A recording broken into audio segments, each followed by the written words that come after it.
Before anything else, take a moment to settle in because this is one of those stories that changes you as you tell it. Some moments don't arrive loudly. They come quietly, after years of swallowing disappointment, after countless nights of feeling unseen in your own home. This was one of those moments for me. My name is Marcus, and I never imagined I would be sitting at our dining table, facing my wife, Elena, with a calm I didn't know I possessed. Between us lay an envelope, thin, unassuming, yet powerful enough to redraw the rest of our lives. This wasn't an impulsive act or a sudden outburst. It was the final step after a long journey of feeling small, disregarded, and taken for granted in a marriage I had poured myself into completely. I had loved her deeply. I had believed that loyalty and patience could fix anything. For a long time, I convinced myself that enduring silence and subtle disrespect was simply part of commitment. But love, I learned too late, cannot survive where respect no longer exists. Elena barely looked up from her phone when I slid the envelope toward her. When she finally did, confusion crossed her face before hardening into that familiar expression. Defensive, distant, guarded. "What is this?" she asked, her voice controlled, almost rehearsed. I didn't respond right away. I let the stillness speak. Silence can be more honest than explanations, and in that moment, it carried every unspoken truth.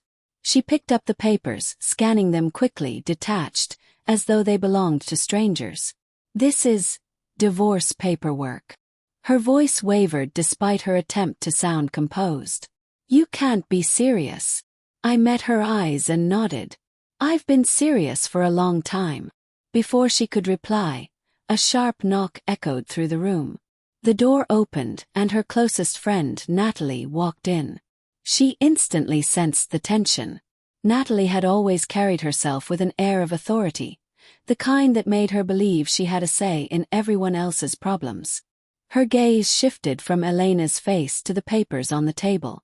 "Marcus, what do you think you're doing?" she snapped, as if I owed her justification. "You don't just drop something like this out of nowhere." I leaned back, unbothered. I had already played this conversation in my mind countless times. Natalie was predictable. Defend Elena, question my character, rewrite the narrative.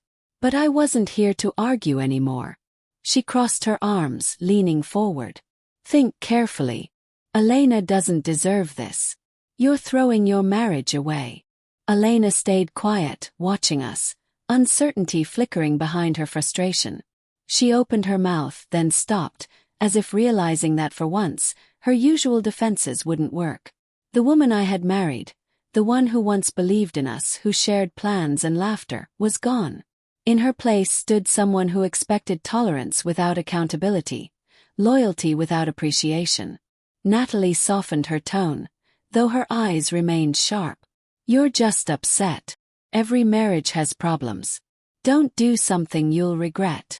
"I'm not upset," I replied evenly. "I'm clear." The words surprised even me with how steady they sounded. I waited, communicated, gave chances. But waiting for respect that never comes only teaches you how to disappear. The room fell quiet. Elena's hand shook slightly as she held the papers. For the first time, fear slipped through her composure.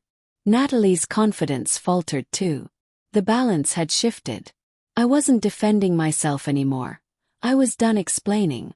"Marcus, stop," Natalie said, her voice rising. "You're making a mistake." "I've thought about this every day," I said calmly. "This is the only decision that lets me move forward." Elena's disbelief turned into panic, then anger. "You think this changes everything," she said. "You don't understand." "I understand perfectly," I replied, cutting her off gently. "I understand what it's like to feel invisible, to give everything and receive excuses. And I understand that sometimes walking away is the only way to save yourself." Natalie exhaled slowly, the fight leaving her shoulders. "I didn't think it would end like this," she muttered. He nodded. Neither had I. But truth doesn't wait for comfort. Elena placed the papers back on the table, staring at them as regret finally surfaced. But regret without action is empty. It doesn't erase neglect or rebuild trust. I had waited long enough for change that never came. I stood up, feeling lighter with each movement. This wasn't anger. This was release. I chose honesty over illusion, dignity over endurance, peace over familiarity. I grabbed my coat and walked toward the door. Before leaving, I turned back one last time. I wish things had been different, I said quietly. But this is where they end. I didn't wait for a response. I stepped outside, the cool air filling my lungs. Behind me were broken promises and years of silence. Ahead of me was uncertainty, but also freedom. For the first time in a long while, I felt like myself again. And as I walked away, I smiled. Not out of victory, but out of peace.